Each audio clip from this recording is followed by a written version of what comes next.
पश्चिम बंगाल के चुनावी रण में आज से बीजेपी के एक मुट्ठी चावल अभियान की होगी शुरुआत। बीजेपी अध्यक्ष जेपी नड्डा वर्धमान से करेंगे शुभारंभ।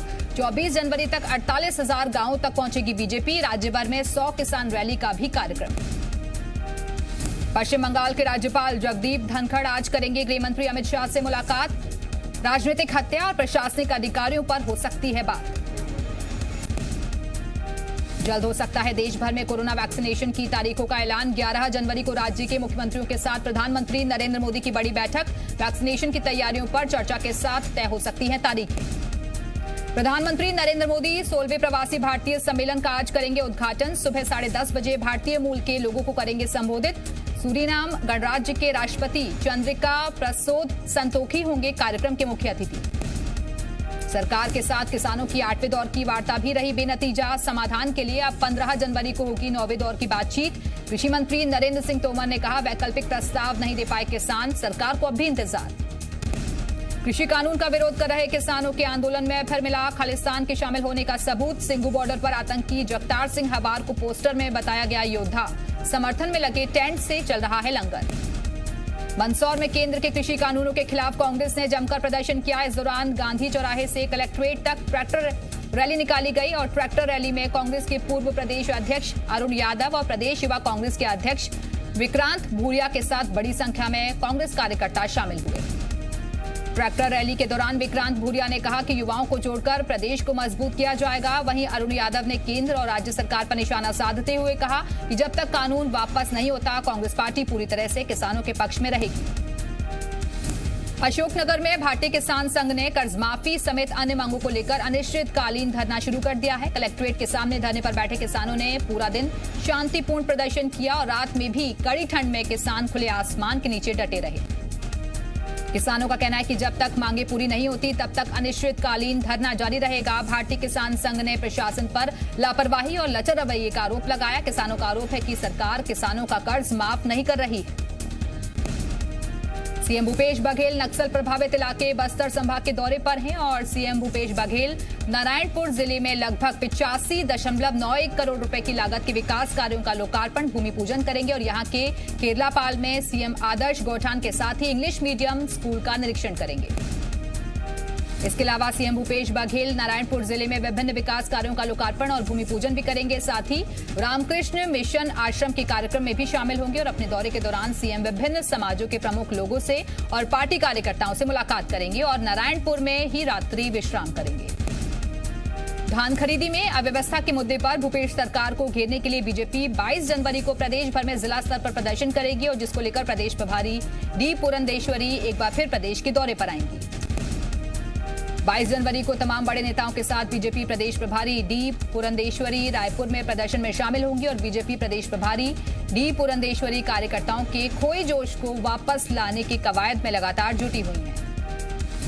छत्तीसगढ़ में धान खरीदी पर सियासत सड़क से सदन और सदन से सोशल मीडिया तक जा पहुंची है। छत्तीसगढ़ कांग्रेस सोशल मीडिया पर मोर धान मोर अभिमान कैंपेन चला रही है और कैंपेन के जरिए कांग्रेस की कोशिश खुद को किसान हितैषी बताने की है।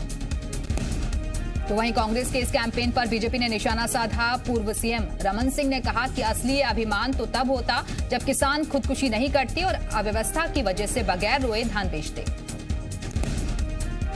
भोपाल में महिला स्वयं सहायता समूह के क्रेडिट कैंप का वर्चुअल आयोजन हुआ जिसमें सीएम शिवराज सिंह चौहान शामिल हुए और सीएम ने महिला स्वयं सहायता समूह के बैंक खातों में 200 करोड़ रुपए ट्रांसफर किए। इस दौरान उन्होंने कहा कि महिलाओं की आय 1 लाख रुपए महीने होनी चाहिए जिसमें सरकार मदद करेगी। देशी नहीं विदेशों में भी इनके उत्पाद बेचे जाएंगे और मार्केटिंग ब्रांडिंग में सरकार मदद करेगी। सीएम ने कहा कि महिला स्वयं सहायता के दम पर एमपी से गरीबी मिटा दूंगा। महिलाओं से नशा मुक्ति अभियान चलाने की भी सीएम ने अपील की है। राजधानी भोपाल में आज से धाकड़ फिल्म की शूटिंग शुरू हो जाएगी और पर्यटन एवं संस्कृति मंत्री उषा ठाकुर आज फिल्म की शूटिंग का शुभारंभ करेंगी। फिल्म की शूटिंग के लिए फिल्म एक्ट्रेस कंगना रनौत भोपाल पहुंच गई हैं। फिल्म धाकड़ की शूटिंग के लिए कंगना भोपाल पहुंच चुकी हैं और भोपाल और बैतूल में फिल्म का कुछ हिस्सा शूट किया जाना है। वहीं कंगना की एक झलक पाने के लिए फैंस भोपाल एयरपोर्ट पर नजर आए। मध्य प्रदेश में लापता हो रही बच्चियों के मामले में सरकार विशेष सतर्कता बरत रही है और सीएम शिवराज सिंह चौहान ने बेटी बचाओ अभियान में कई नए प्रावधान जोड़ने के निर्देश दिए हैं। नए प्रावधानों में महिला सुरक्षा के तहत अब मजदूरी के लिए ले जाने वाले ठेकेदार को संबंधित पुलिस थानों में अपनी पूरी जानकारी देनी होगी। मध्य प्रदेश में इसके साथ ही पुलिस थानों को भी निर्देश दिए गए हैं कि नाबालिग और युवतियों की गुमशुदगी के मामलों में संवेदनशीलता बरतें। आपको बता दें कि एमपी के पुलिस थानों में 6000 से ज्यादा नाबालिग बच्चियों की गुमशुदगी के केस दर्ज हैं। इंदौर ड्रग्स केस में पुलिस ने कई और आरोपियों की पहचान कर ली है। ड्रग्स तस्करों की गिरफ्तारी के लिए पुलिस की टीमें अलग अलग शहरों के लिए रवाना हो गई हैं और एसएसपी हरिनारायण चारी मिश्रा ने बताया कि इंदौर में कुछ लोगों को चिन्हित किया गया है। छत्तीसगढ़ के बालोद और कोरबा जिले में बर्ड फ्लू के खतरे की आहट है और बालोद और कोरबा जिले में कई कौवों की मौत हुई है और जिसके बाद प्रशासन पूरी तरह से अलर्ट है। बालोद में कौवों की मौत के बाद सैंपल जांच के लिए भोपाल भेजे गए हैं और जिसकी रिपोर्ट आने के बाद कौवों की मौत की वजह का पता चल सकेगा। 1 या 2 दिन में रिपोर्ट आने की उम्मीद है। इंदौर में बर्ड फ्लू की पुष्टि के बाद प्रशासन अलर्ट मोड पर है और मूसाखेड़ी इलाके में मीट की दुकानों पर चिकन में बर्ड फ्लू की पुष्टि के बाद जिले की सभी दुकानों को बंद करा दिया गया है। साथ ही दूसरे जिलों से चिकन और मुर्गा मुर्गी लाने पर पूरी तरह से प्रतिबंध लगा दिया गया है। इंदौर में बर्ड फ्लू के दस्तक के साथ ही इसका फैलाव रोकने के लिए सख्ती शुरू कर दी गई है। बर्ड फ्लू की पॉजिटिव रिपोर्ट आने के बाद इंदौर नगर निगम की टीम, स्वास्थ्य विभाग और पशु चिकित्सा विभाग की टीम सक्रिय हो गई है। देश के अन्य राज्यों के बाद अब दिल्ली में भी बर्ड फ्लू की दस्तक। मयूर विहार में 100 से ज्यादा कौवों की मौत। 11 जिलों के लिए बनाई गई रैपिड रिस्पांस टीम। हरियाणा में भी 4 लाख मुर्गियों की मौत के बाद बर्ड फ्लू की पुष्टि। आदिम जाति कल्याण मंत्री मीन सिंह ने आदिवासियों को गैर हिंदू बताने वालों के खिलाफ राजद्रोह का मामला दर्ज होने की मांग की है। इंदौर पहुंची मीना सिंह ने कहा कि पिछले कई सालों से आदिवासियों को बरगलाने की कोशिशें की जा रही हैं, वहीं उनका धर्मांतरण भी कराया जा रहा है। इसके साथ ही मीना सिंह ने आदिवासी छात्र छात्राओं की छात्रवृत्ति का घोटाला करने वालों के खिलाफ भी सख्त मुहिम चलाने की बात कही है। बैतूल जिले के पुलिस कंट्रोल रूम चौराहे पर तेज रफ्तार कार हादसे का शिकार हो गई। हादसे में एक व्यक्ति की मौत हो गई है जबकि 4 लोग गंभीर रूप से घायल हैं, जिन्हें 2 को अस्पताल में भर्ती करवाया गया है। जानकारी के मुताबिक तेज रफ्तार कार फुटपाथ पर चढ़कर पलट गई थी। रायपुर के औद्योगिक क्षेत्र में ग्रीन पेट्रो कंपनी के ऑयल टैंक में अचानक ब्लास्ट हो गया, जिससे आग लग गई और आग इतनी भीषण है कि 4 घंटे बाद भी काबू नहीं पाया जा सका है और आग फैलती जा रही है।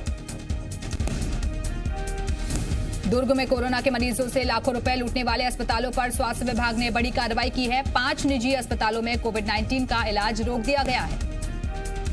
जिला प्रशासन ने दुर्ग में 8 निजी अस्पतालों को कोरोना के इलाज की अनुमति दी थी और जहां अस्पतालों में इलाज तो किया गया लेकिन भारी भरकम बिल भी वसूला गया, जिसके बाद सीएमएचओ ने 5 अस्पतालों की कोविड मान्यता रद्द करने के निर्देश जारी कर दिए हैं। महाराष्ट्र में भंडारा के जिला अस्पताल के एसएनसीयू वार्ड में लगी आग। हादसे में नवजात 10 बच्चों की मौत। हादसे के वक्त वार्ड में भर्ती थे 17 बच्चे। अस्पताल में कोई कर्मचारी वार्ड में मौजूद नहीं था। बुलंदशहर में जहरीली शराब कांड का मुख्य आरोपी गिरफ्तार। बाकी आरोपियों की तलाश में पुलिस की ताबड़तोड़ छापेमारी। मुख्यमंत्री योगी ने जिले के 3 बड़े आबकारी अधिकारियों को हटाया। जहरीली शराब पीने से 5 लोगों की मौत, 5 की हालत अब भी गंभीर। पाकिस्तान के खिलाफ करगिल में जबरदस्त विरोध प्रदर्शन। बड़ी संख्या में सड़कों पर उतरे लोगों ने की पाकिस्तान के खिलाफ नारेबाजी। अमेरिका में ट्रंप की मुश्किल बढ़ी। हाउस डेमोक्रेट्स की ट्रंप के खिलाफ महाभियोग के नए आर्टिकल पेश करने की योजना। ट्विटर ने अमेरिकी राष्ट्रपति डोनाल्ड ट्रंप के पर्सनल अकाउंट पर लगाया स्थायी रूप से प्रतिबंध। नए पोस्ट की समीक्षा के बाद फैसला। ट्विटर का बयान, हाल की घटना के बाद हिंसा भड़काने और जोखिम के कारण निलंबित हुआ अकाउंट। 20 जनवरी को अमेरिका के नए राष्ट्रपति के शपथ ग्रहण समारोह में हिस्सा नहीं लेंगे डोनाल्ड ट्रंप। ट्वीट कर दी जानकारी। जो बाइडेन के साथ 20 जनवरी को ही अमेरिका के उपराष्ट्रपति पद की शपथ लेंगी भारतीय मूल की कमला हैरिस। ब्रिटेन में कोरोना वायरस का कहर। पिछले 24 घंटे में 1325 लोगों की मौत।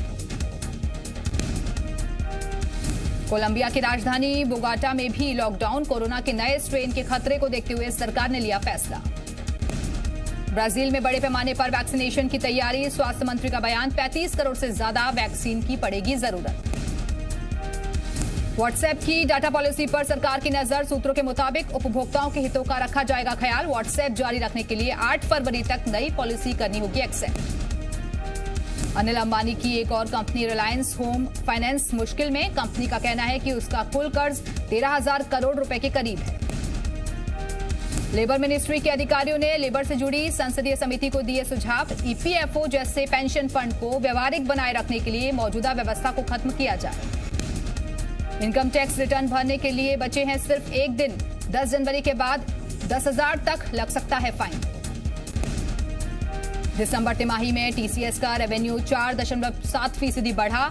ये 9 साल में सबसे ज्यादा तेज ग्रोथ। हेल्थ केयर में सबसे ज्यादा बिजनेस बढ़ा।